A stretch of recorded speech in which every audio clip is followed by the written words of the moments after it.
My wife smirked when I entered the police station. Then the detective went pale and whispered, "That's him?" The entire department stopped. They had no idea who I really was until the fluorescent lights buzzed overhead in the North Metro Police Department lobby, that institutional hum that sounds the same in every government building from coast to coast.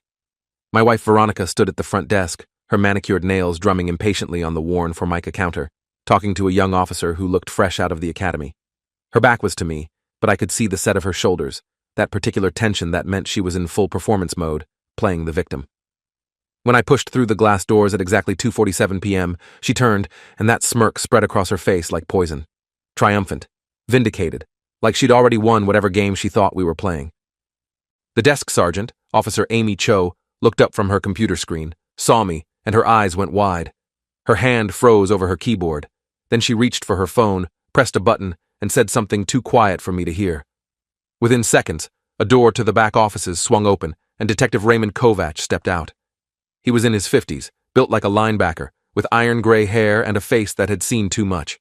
He'd been with the department for 28 years. I knew because I'd read his file. Hell, I'd written recommendations that got him promoted twice. When Kovach saw me, every drop of color drained from his face. "That's him?" he whispered to Cho, though in the sudden silence of the lobby, everyone heard it. The entire department stopped. Two officers who'd been walking toward the exit froze mid-step. The phone at the front desk rang 4 times before anyone moved to answer it. Cho was staring at me like I'd materialized out of thin air. Kovach looked like he'd seen a ghost. And Veronica, my wife of 3 years, my beautiful, lying, scheming wife, finally noticed that something was very wrong. Her smirk faltered. She looked from me to Kovach to Cho, confusion replacing that predatory satisfaction. "What's going on?" she asked, her voice sharp with the beginning edges of panic. Nobody answered her. They were all looking at me, waiting. I'd been living as Robert Fletcher, mild-mannered forensic accountant, for exactly 3 years and 8 months when Veronica walked into my life.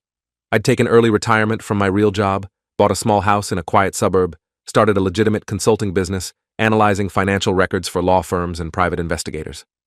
The work was honest, boring, and exactly what I wanted after 26 years of the other thing.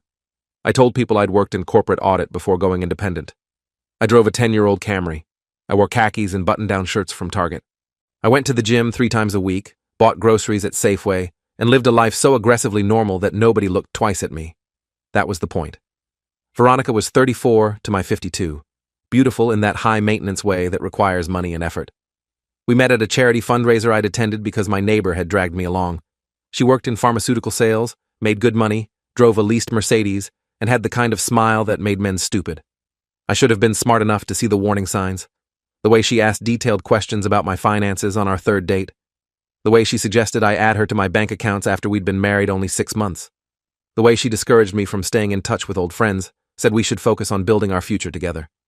But I was lonely, and she was attentive, and I let myself believe that maybe this normal life could include normal happiness. The first strange detail I noticed was 8 months into the marriage. I was balancing our joint checking account, something I did weekly out of professional habit, and found a withdrawal for $3,200 that I didn't recognize. When I asked Veronica about it, she said it was for a work conference in San Diego, that she'd forgotten to mention it. I told myself it was nothing, that married couples had expenses, that I was being paranoid. The second detail came 3 weeks later. I was looking for a stapler in her home office and found a credit card statement in a drawer. The card was in my name, but I'd never applied for it. The balance was $18,500. When I confronted her, she cried, said she'd opened it to surprise me with a vacation, but the points, and got carried away shopping. She promised to pay it off, begged me not to be angry. I wanted to believe her. The third detail was harder to rationalize. I came home early from a client meeting on a Wednesday afternoon and found her on the phone in her office, door closed. I could hear her voice through the wall, low and urgent. "He has no idea. The trust documents are already filed. Once I have power of attorney, we can move everything." I stood in the hallway, my hand on the doorknob, my stomach dropping through the floor. When I pushed the door open, she spun around, startled, then smiled that bright, false smile. "Honey, you're home early. I was just talking to my sister about her estate planning. You know how complicated that stuff is." My hands were shaking when I walked away, but I didn't confront her. Not yet. I needed to know exactly what I was dealing with. That night, while Veronica slept, I went through her laptop. I'd taught computer forensics at Quantico for 3 years, and she'd made the classic mistake of thinking a password was enough security. It took me 18 minutes to bypass her login and access her files. What I found made me physically ill. She'd been systematically stealing from me for over a year. The $3,200 withdrawal was one of 37 unauthorized transactions totaling $127,000. She'd opened 6 credit cards in my name, maxed them all out, and never made a single payment. She'd forged my signature on documents transferring my house into a joint trust, then taken out a $200,000 home equity loan I knew nothing about. Every dollar had gone into a secret account under her maiden name. But that wasn't even the worst part. I found emails between Veronica and a man named Derek Paulson, a lawyer who specialized in elder exploitation. She'd been planning to have me declared mentally incompetent, take control of my assets through power of attorney, and then bleed me dry before divorcing me. The emails were clinical, detailed, horrifying. Robert is trusting and socially isolated, she'd written. No close family, few friends. If we document a pattern of confusion and memory loss, we can establish grounds for guardianship within 6 months. Derek had responded with a fee schedule. $25,000 to file the paperwork, another $50,000 when the guardianship was approved. They'd been planning this for 9 months. I spent the next week gathering evidence like I was building a federal case, because that's what I knew how to do. I installed keylogger software on her laptop and phone, documented every conversation, every transaction, every lie. I contacted the credit card companies with fraud reports and got copies of every forged application. I pulled her financial records going back 5 years and found she'd done this before, to 2 other men. A 68-year-old widower in Oregon who'd lost his entire pension. A 55-year-old divorcee in Nevada who'd ended up declaring bankruptcy. She had a pattern, a system, and I was just her latest mark. The rage I felt was cold and surgical, the kind that makes you precise instead of reckless. I should have gone to the police immediately. That would have been the smart play, the clean play. But I wanted to understand the full scope of her operation first, wanted to make sure the case was airtight before I moved. That hesitation almost destroyed me. On a Thursday morning, 3 weeks after I discovered her laptop, Veronica announced she was taking me to the police station. "You've been acting strange," she said over breakfast, her voice dripping with false concern. "Paranoid, forgetful, aggressive. I think you need help, Robert. I think you might be having some kind of breakdown." I looked at her across the table, this woman I'd shared a bed with, and saw nothing but calculation in her eyes. "I'm fine," I said carefully. "I'm not fine with you stealing from me, but I'm perfectly sane." Her expression didn't change. "See, that's exactly what I'm talking about. This paranoia about money, these accusations. I've made an appointment with Dr. Gerald Simmons for a psychiatric evaluation this afternoon. He's expecting us at 2. Dr. Gerald Simmons. I knew that name from Veronica's emails. He was part of her network, a psychiatrist who'd sign whatever diagnosis you paid him to sign. The evaluation was a setup, the first step in having me declared incompetent, and if I refused to go, she'd use that as evidence of my deteriorating mental state. I told her I'd go to the police station first, file a report about the theft, and then we could talk about psychiatric evaluations. She agreed immediately, too quickly, and I knew she'd already planned for this. Whatever she'd told the police, whatever story she'd constructed, she believed it would protect her when I tried to expose her crimes. That's why she was smiling when we drove to the station, why she was so confident. She thought she'd already won. She thought I was just some naive accountant who'd stumbled into a trap. She had no idea who I really was, what I'd done for 26 years before I became Robert Fletcher, forensic accountant. The lobby of the North Metro Police Department was exactly as I remembered it from my last visit, 6 years ago when I'd given a training seminar on financial crimes investigation. The same scarred front desk, the same motivational posters about community safety, the same smell of old coffee and floor wax. Officer Cho was new since my time, but she wore her uniform with the stiff precision of someone who took the job seriously. Detective Kovacs, on the other hand, had been a young detective when I'd first met him, ambitious and sharp, exactly the kind of investigator I liked to mentor. I'd pulled strings to get him assigned to major cases, had written the recommendation that got him promoted to the financial crimes unit. He knew who I was. The question was whether he'd remember in time. Veronica approached the front desk with her carefully practiced distress. "My husband is experiencing some kind of mental health crisis," she told Officer Cho, her voice trembling just enough to sound authentic. "He's been making wild accusations about me stealing from him, claiming I'm part of some conspiracy. He's becoming paranoid and volatile. I'm worried he might hurt himself or someone else." Cho nodded sympathetically, taking notes.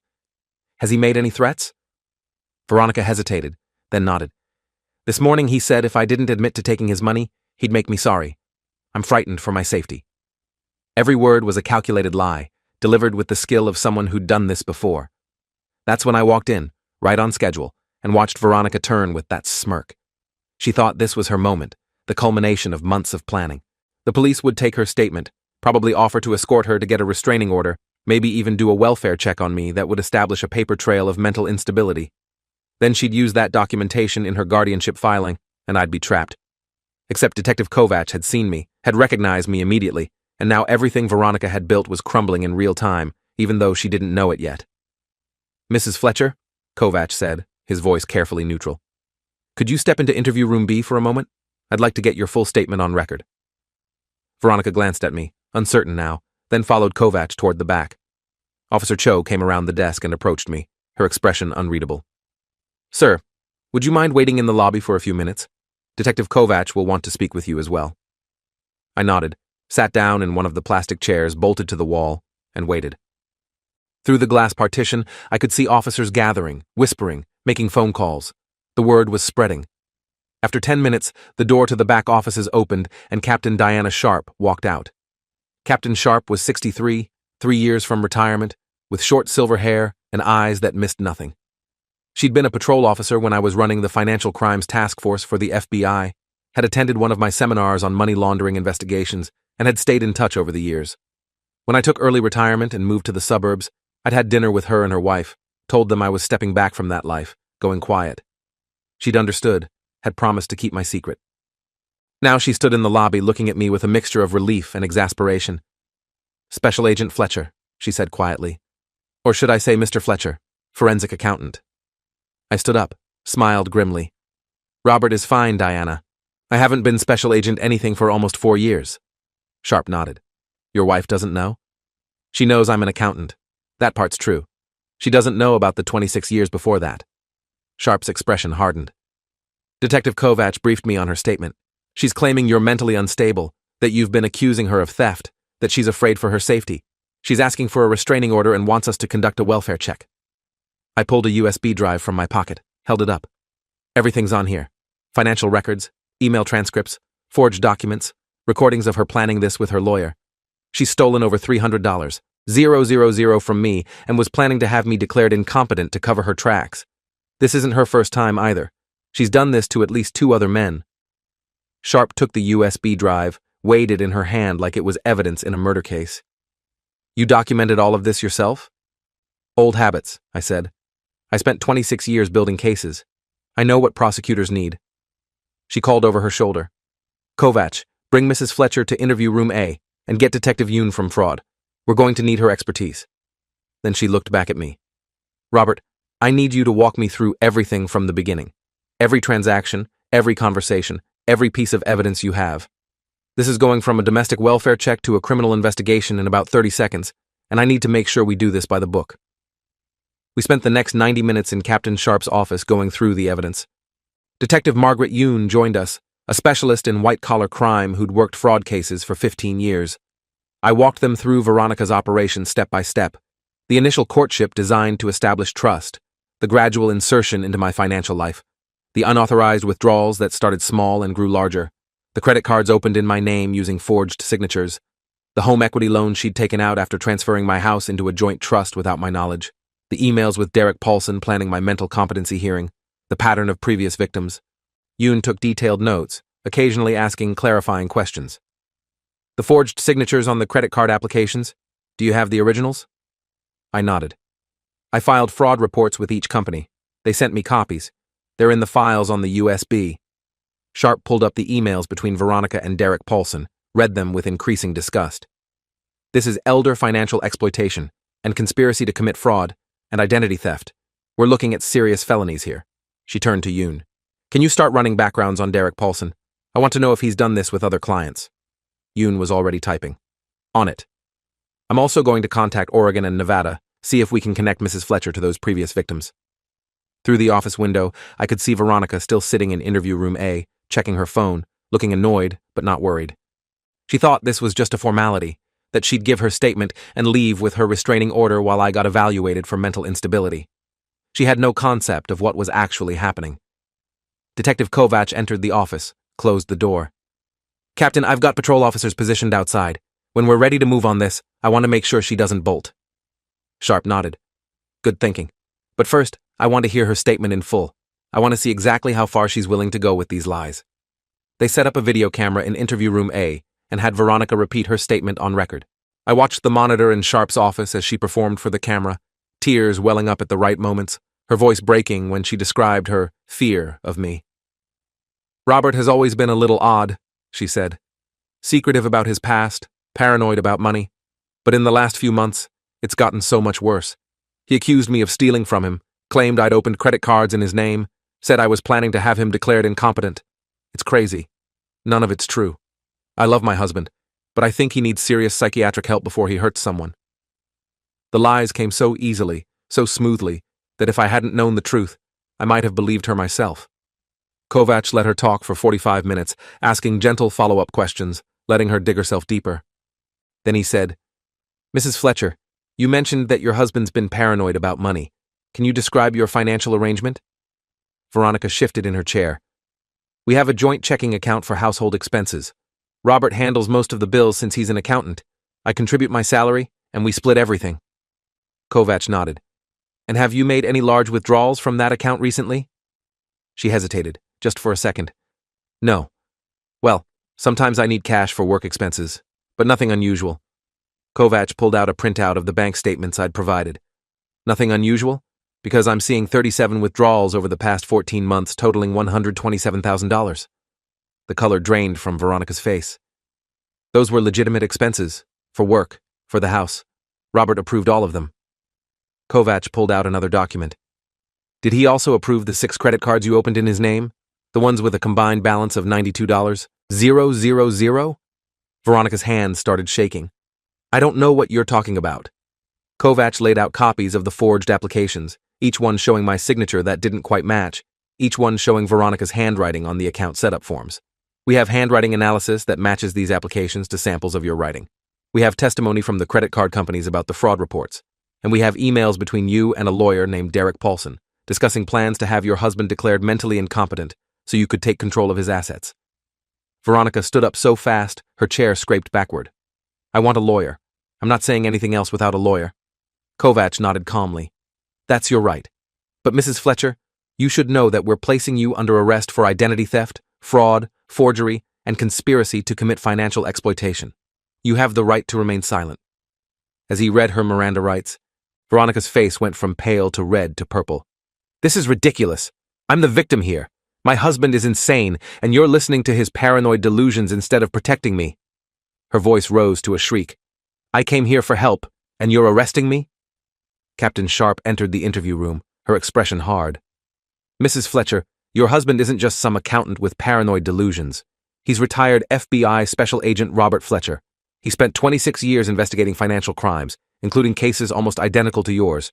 He knows exactly how to document evidence, how to build a prosecution, and how to expose fraudsters. You picked the wrong mark. The look on Veronica's face was something I'll remember forever. Shock, rage, fear, disbelief, all cycling through in rapid succession. FBI? He told me he worked in corporate audit. Sharp smiled without warmth. He told you what he wanted you to know. Everything else you assumed. And those assumptions just bought you a minimum of 15 years in federal prison. They took Veronica out in handcuffs through the back entrance, away from the lobby where a few civilians were waiting. I watched from Sharp's office as she screamed threats and curses, her carefully constructed victim persona completely shattered. Detective Yoon was already on the phone with federal prosecutors, explaining the case. We've got ironclad documentation, she was saying. Financial records, forged documents, email evidence of conspiracy, pattern of behavior with previous victims. This is the cleanest case I've seen in years. She glanced at me, smiled. Having an FBI agent as the victim doesn't hurt either. After she hung up, she turned to me. The U.S. Attorney's Office wants to talk to you tomorrow. They're very interested in prosecuting this as a federal case given the interstate aspects and the pattern of victims. I left the police station at 6:23 p.m., walking out into the fading evening light feeling both vindicated and exhausted. My phone had 17 missed calls from Veronica's number, all from before her arrest, plus 3 texts. Where are you? The police are being ridiculous.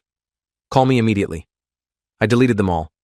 Captain Sharp walked me to my car, her hand on my shoulder. Robert, I'm sorry you had to go through this. Nobody deserves to be betrayed like that, especially not by someone they trusted. I leaned against my Camry, looked up at the police station. I should have seen it coming. I spent 2 decades profiling financial predators, and I walked right into her trap. Sharp shook her head. You wanted a normal life. You wanted to believe someone could love you for you, not for what you used to be. That's not weakness, Robert. That's being human. We stood there for a moment in silence. Then she asked the question I knew was coming. Are you going back? To the bureau? I thought about it. Really thought about it. The quiet house, the boring accounting work, the life I'd built as Robert Fletcher, forensic accountant. No, I said finally. I'm done with that life. But maybe I can consult, help train investigators on financial exploitation cases, use what happened to me to help protect other people. Sharp nodded. I'd like that. We could use someone with your expertise. The federal indictment came through 3 weeks later. United States versus Veronica Ann Fletcher, née Pearson, charged her with 18 counts, including wire fraud, identity theft, conspiracy to commit elder exploitation, and interstate financial crimes. The evidence I'd gathered became Exhibits A through R, documented with the precision of someone who'd spent a quarter-century building federal cases. Derek Paulson, her lawyer co-conspirator, was indicted separately on conspiracy charges. His law license was immediately suspended. The investigation expanded to include Veronica's 2 previous victims, who both agreed to testify. The Oregon widower, 74 now, had lost $380,000. The Nevada divorcee had lost his house and his retirement. I spent 4 days being deposed by federal prosecutors, walking them through every detail of the case. Assistant U.S. Attorney Julia Brennan, 38, 10 years with the DOJ, handled the prosecution. She was thorough, skeptical in the way good prosecutors should be, and impressed by the documentation. Special Agent Fletcher, she said during a break, I've been prosecuting financial crimes for a decade, and I've never seen a victim document their own case this well. You basically did our job for us. I corrected her gently. It's just Robert now. I'm retired. She smiled. Right. Retired FBI agent with 26 years of experience who just happened to marry a serial financial predator. What are the odds? Veronica tried to make bail, but the judge denied it after reviewing her pattern of behavior and flight risk. She'd used 7 different aliases over the past 15 years, had bank accounts in 3 states, and had a passport in a false name. The evidence of planning suggested she'd disappear the moment she was released. So she sat in county jail for 8 months, while her public defender, a young guy named No, I need to avoid that name. A young guy named Trevor Wright tried to negotiate a plea deal. The prosecution wasn't interested. They wanted to make an example of her, wanted to send a message that targeting vulnerable people, especially the elderly, would result in serious consequences. The trial lasted 3 weeks. I testified for 2 full days, walking the jury through the timeline of my marriage, the discovery of the theft, the evidence I'd gathered. Veronica's defense tried to paint me as a vindictive ex-husband, exaggerating normal marital financial disputes. That strategy collapsed when the prosecution brought in her previous victims. The Oregon widower broke down crying on the stand, describing how Veronica had convinced him she loved him, had moved into his house, had systematically stolen his pension and life savings before disappearing.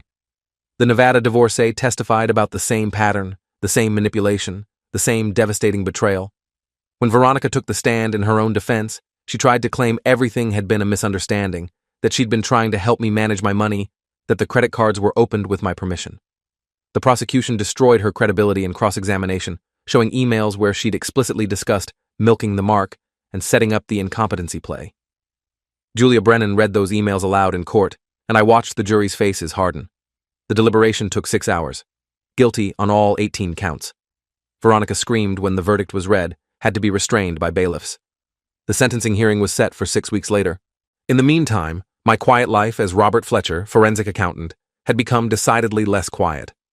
The local news picked up the story, ran headlines about retired FBI agent exposes wife's fraud scheme. My neighbors, who'd known me as a boring guy who mowed his lawn on Saturdays, suddenly saw me differently. Some were supportive, bringing casseroles and condolences. Others were uncomfortable, like I'd been lying to them all along. I tried to explain that I'd just wanted privacy, normalcy, a break from the intensity of federal law enforcement. Most understood. A few didn't. Captain Sharp called me 3 months after the trial. Robert, I have a proposition for you. We're expanding our financial crimes unit, and we need someone to train investigators on complex fraud cases. Consultant position, 20 hours a week, good pay. You'd be based here but could work from home most of the time. Interested? I thought about the alternative, going back to my quiet accounting practice, processing financial records for law firms. It seemed empty now, hollow. What would the position entail? Sharp explained it would involve training, case consultation, expert testimony when needed. Basically, you'd do what you do naturally. Catch bad guys by following the money. Except you wouldn't be carrying a badge anymore, just helping others learn how. I accepted the position and started the following month. The work was satisfying in ways I'd forgotten were possible, teaching younger investigators how to trace shell companies, how to identify patterns of financial abuse, how to build cases that would stand up in federal court. I worked with Detective Yoon on a major money laundering investigation, consulted with the State Attorney General's office on an elder exploitation case, testified as an expert witness in 3 trials. The quiet retirement I'd imagined had transformed into something different, something better. I was using my skills to help people instead of hiding from my past. Veronica's sentencing hearing happened on a Thursday in October, the courtroom packed with her victims, their families, and reporters. Judge Evelyn Cross, 22 years on the federal bench, listened to victim impact statements for 2 hours. The Oregon widower described losing everything he'd worked for, having to move in with his daughter, the shame and depression that followed.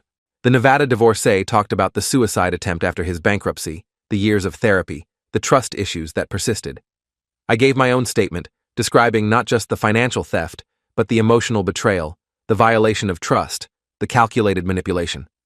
Judge Cross sentenced Veronica to 18 years in federal prison, the maximum allowable under sentencing guidelines.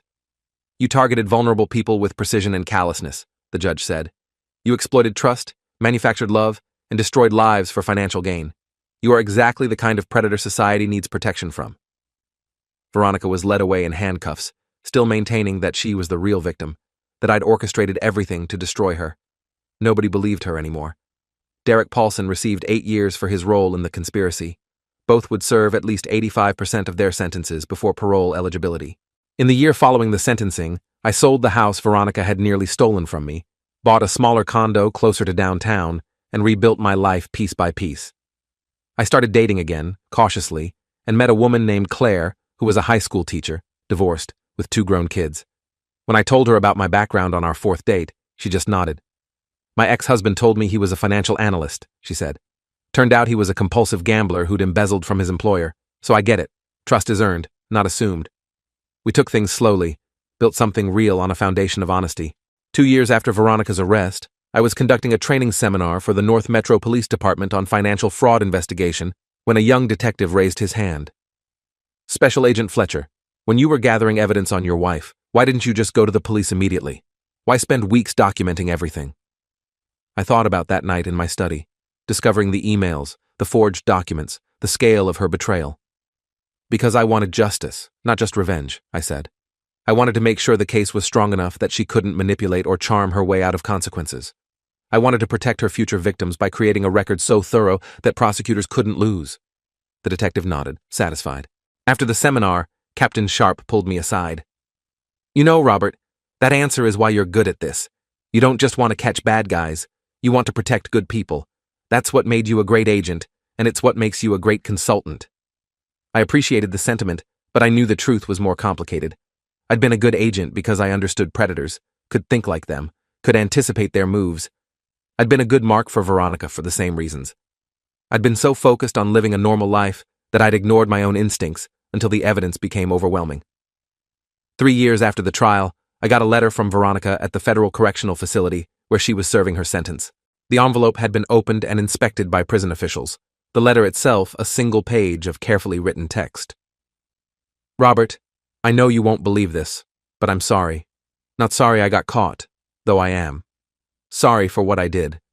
For the lies, the manipulation, the betrayal. You were kind to me, and I used that kindness as a weapon. I've had a lot of time to think in here, and I've realized that I've been running cons my whole life, even on myself, telling myself I deserved other people's money, that I was smarter than them, that they were just marks. I was wrong. You weren't a mark. You were a person who trusted me, and I destroyed that trust. I don't expect forgiveness. I don't deserve it. I just wanted you to know that I see what I did finally, and I'm ashamed. I read the letter 3 times, looking for manipulation, for hidden agenda, for the con beneath the confession. Maybe it was genuine. Maybe prison had actually changed her. Or maybe this was another performance, playing the reformed criminal to set up some future appeal or early release strategy. I'd never know for sure. I filed the letter away with the other case documents and didn't respond. Some bridges, once burned, stay burned. Some trust, once broken, can't be repaired. Veronica had made her choices, and now she was living with the consequences. That was justice, clean and simple. 5 years after walking into that police station and watching my wife's smirk dissolve into panic, I stood in the same lobby accepting a civilian service award from Captain Sharp, now Deputy Chief Sharp. The plaque recognized my contributions to financial crimes investigation training and my work helping prosecute elder exploitation cases. Officer Cho, who'd been at the front desk that day, was now a detective in the fraud unit I'd helped train. Detective Kovacs had retired and was teaching criminal justice at the local university. The department had evolved, and I'd been part of that evolution.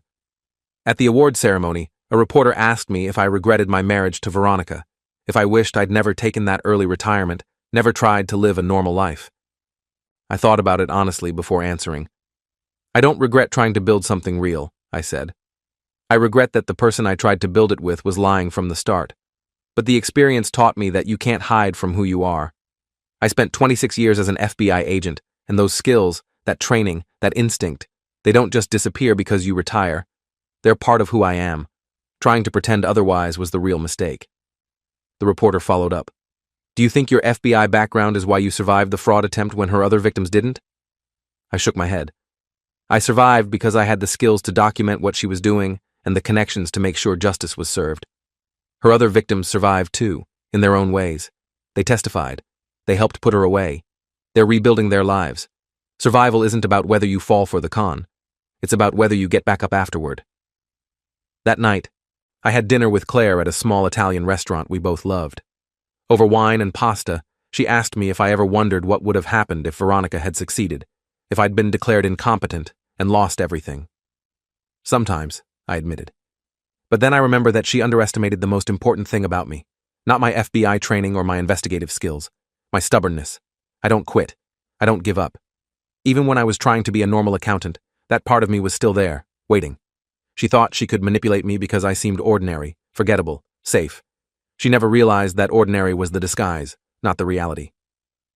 6 years after the arrest, the FBI asked me to consult on a case involving an organized financial exploitation ring targeting elderly veterans. The special agent in charge, a woman named Catherine Delgado, who'd worked with me years ago, called personally. Robert, we need someone who understands both the criminal psychology and the victim perspective. You're uniquely qualified. I spent 3 months on the case, helping identify patterns, trace financial flows, and build prosecution strategies. The investigation resulted in 23 arrests and the recovery of over $4 million in stolen assets. It felt like coming full circle, using my experience with Veronica to protect others from similar predators. Now, 7 years later, I live a life that's a hybrid of both worlds. I'm still Robert Fletcher, forensic accountant. I still do legitimate consulting work for law firms and private investigators. But I'm also Special Agent Robert Fletcher, retired, working as a civilian consultant for multiple law enforcement agencies, teaching, testifying, helping build cases against financial predators. The quiet retirement I'd envisioned transformed into something richer, more meaningful. I use my pain, my betrayal, my experience to protect others.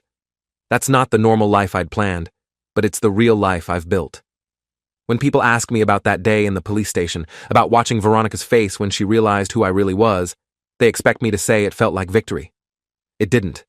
It felt like grief, like mourning the life I'd tried to build and the person I'd tried to love. But it also felt like justice, clean and deserved.